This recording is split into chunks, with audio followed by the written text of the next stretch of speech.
lañ doon taxawal ba ndog boobu fekk leen ci ñu fàttali ne aussi am na 5 blessés aussi ci rang wu armée bi muy li nga xam ne ni lu tiis la Clédor Sène. waaw c'est vrai ñu ngi leen di massawu parce que opération armée mënul ñàkk ay collatéralité mort blessé notamment population déplacée tamit ci la bokk parce que à la frontière gambienne bëri na ay population yoo xam ne dañ leen déplacé du fait de ce conflit donc genèse bi def naa ñëpp xam nañ ko mu ngi juddoo ci l'histoire de la coupe illégale de bois ak trafic illégal de bois bi nga xam ne dafa am ci diggante ñaari frontières yi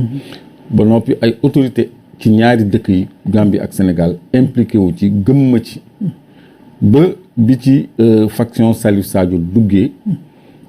parce que ñoom tamit dañ ci am intérêt parce que ñu ngi ci trafic bois bi biñ ci duggee rey ci 3 militaires jàpp ci juróom-ñaari militaires otages mu nekk une énième fois que armée di subir benn affront boo xam ne chaque fois autorités politiques yi ñoom ñooy retenir armée dans leur opération de démantèlement et de ratissage des bases rebelles donc parce que quand même armée am na moyen de sécuriser suñu intégrité territoriale jamono yële il y a quelques mois defoon nañu ay opération de ratissage démanteler ay bases ils le font de temps en temps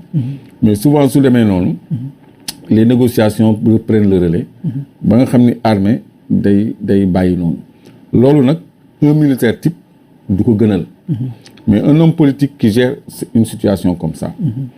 wala un chef rebelle qui peut se tirer d'affaire par voie de négociation ñoom dinañu fexe toujours ni ñuy jubóo donc mais cette fois-ci je crois que dafa am lu changé parce que quand même dañ ci toftal benn communication bu humiliante ñu wone ay soldats yu ñu ligoté teg leen ci suuf Salif Sadio def conférence de presse boo une certaine presse internationale di def ay interview di def communication di poser ay conditions ba libération am ci léegi loolu ñi ñu ko def ñooñu c'est des gens d'armes ay takk der lañu ay militaires lañu yoo xam ne ils sont aguerris donc léegi masla bi amoon ak gëmm bi ñu gëmmoon ci yenn yi je crois que loolu daf ko jox un coup d'arrêt daf ko dakkal léegi il est question de le cerner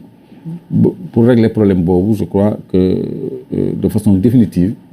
parce que conflit ñaari solution rek la am solution politique solution militaire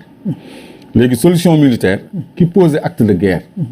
moo ko créé parce que bu ñu reyee suñu ay soldats jàpp suñu ay soldats je crois que riposte militaire lu ñu waroon séntu la moo tax dina ma jaaxal sax Salif Sadio xaar fa loolu parce que moom xam na ni riposte militaire dina ñëw certainement il s'est expliqué depuis longtemps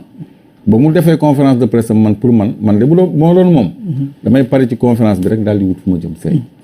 parce que lii xamoon na ni dina ñëw armée du tëb a tëb rek attaquer de façon instantanée comme ça parce que lii opération bu ñu préparer la coordonner ko donc léegi ñun ñu ngi suivre avec beaucoup d'intérêt évolution situation bi foofu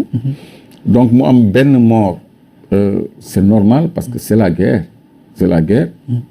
ratissage la pilonnage la tu donnes des coups tu reçois des coups donc mais je pense qu'au bout de cette opération danañu pacifier zone bi nga xam ne moom la ñu seq ak Gambie maanaam zone Casamance bi leru ak Gambie ba Kolda parce que bu dee trafic de bois bi la ñuy topp côté Kolda bi sax la ëppee dañ ko fay jëlee ñëw indi ko ba ci frontière Gambie pour mën ko écouler donc le long de la frontière gambienne jusqu'à la région de Kolda la ñu war a sécuriser ba noppi force reste à l'armée ci zone boo xam ni zone de rébellion la donc opération bi rebelles yi ñoo ciy perte parce que l'armée et les autorités ont fermé les yeux sur le trafic de chanvre indien on a fermé les yeux sur le trafic de bois on a fermé les yeux sur le monopole dans le commerce du cajou am na ay zones yoo xam ne jigéen ñi bu ñu fa demee di wut cajou sax dañ leen di jam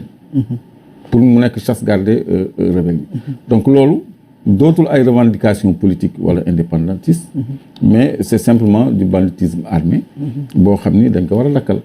donc Casamance ay doomu Sénégal ñoo fa nekk ñu bëgg a jàmm yelloo jàmm mérité jàmm je crois que bëri na ay factions rebelles yoo xam ni yàgg nañ leen woo fii ci négociation am na ñoo xam ne ils ont déposé les armes la majorité je peux dire 90% déposé nañu les armes donc am na ñoo xam ne sur le plan politique war nañu am waxtaan ak ñoom parce que ñoom seen conception de la Casamance comme territoire autonome dafa ancré dans l'histoire parce que colonie portugaise la woon il y avait des engagements de part et d'autre ont-ils été respectés n'ont-ils pas été respectés loolu fi mu nekk nii on ne doit plus revenir selon moi ça c'est mon opinion personnelle sur les frontières héritées de la colonisation ak lu ñu aberrant bu doon loolu kon Gambie du nekk ci biir Sénégal nga traversé benn dëkk pour sa continuité territoriale nga jot traversé Gambie duggaat Sénégal génn Gambie duggaat Sénégal loolu c'est des frontières héritées de la colonisation donc jàmm moo tax ñu maintenir ko donc ñi nga xam ne aussi même s'ils ont raison sur le plan historique mais bu ñu bëggee étendre le territoire de la Casamance nga xam ne ñoom lañ ko tuddee le Grand Ngabou nga xam ne am na benn partie bu nekk Gambie ba noppi dafa prolongé wu ba Tambacounda ak benn partie bu nekk Guinée-Bissau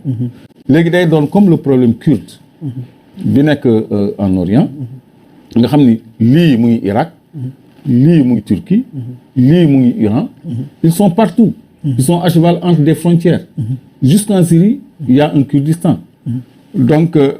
gisoon nañu Irak par exemple même Irak kese ñaari faction kurde yu wuutee ñoo fa nekkoon comme faction rebelle yi fii rek il y avait le camp de Massoud Barzani nga xam ni moom dafa jiboo woon ak nu mu tuddati Saddam Hussein ak Jalal Talabani nga xam ne moo nekkoon un peu ci côté Turquie donc ay opposants politiques la ñu woon pour un même territoire donc noonu la ñu gisee Casamance aussi il y a des factions rebelles il y a la faction de Salif Sadio il y a la faction de César Atoute Badiate qui était active moom événement boo fa bayoti moo tax mu immigré dem Guinée-Bissau donc dafa dem mais ñoom ñaar ñoo desoon ci conflit bi mais sinon tout le reste ñoom ils se sont pacifiés ba le chef de guerre nga xam ni c'était le responsable de l'armée du MFDC Kamougué Diatta que je respecte beaucoup moom il a opté pour la paix te ñooñu c'était l'aile militaire du MFDC ñooñu dañu amoon des revendications politiques léegi nag Sénégal autorité li ñu war a def mooy vraiment régler l'enclavement de la Casamance 2 le développement de la Casamance 3 ñu instaurer fa justice parce que gis nga dëkk ñi fa nekk ñoo gën a prioritaire pour jëriñoo ci koom-koom gi jóge ci dëkk bi dañuy gis d'un mauvais œil ñu ñëw de l'extérieur je dis pas de l'étranger de l'extérieur de la région ou des régions parce que léegi dañ ko scindé en plusieurs régions Abdou Diouf moo ko defoon pour bañ a dégg le mot Casamance région de Ziguinchor région de Kolda après ñu yokk ci Sédhiou et cetera pour qu'on ne dise plus la Casamance mais c'est un même territoire pour man c'est une même région donc il faut que mu am benn équité en matière de politique de développement local et de politique tout court pour ñu développer quand même ce pôle bi nga xam ne mën na nekk grenier ci Sénégal mën na nekk un pôle de développement parce que am na ay ressources de qualité donc am na une mer assez poissonneuse des terres très fertiles de l'eau en abondance donc mën nañ ko pacifier ba noppi jublu ci développement wu Casamance waa Casamance mérité nañu un mieux-être mérité nañu jàmm donc il n'est pas souhaitable ñuy continuer di entretenir une rébellion armée par voie de négociation nga xam ne bu ñu ko mënee éradiquer ñu bàyyi ko foofu demee bu defaroowaat ça va être un cycle infernal je crois que on doit rompre ce cycle là pour que jàmm des Casamance te loolu noonu laa jàngatee mission de pilonnage et de ratissage yi nga xam ne moom la armée commencé entamé ñu ngi ñaanal ñi ci am ay dégâts collatéraux mais di ñaan surtout qu'au terme de cette opération que la paix revienne de façon définitive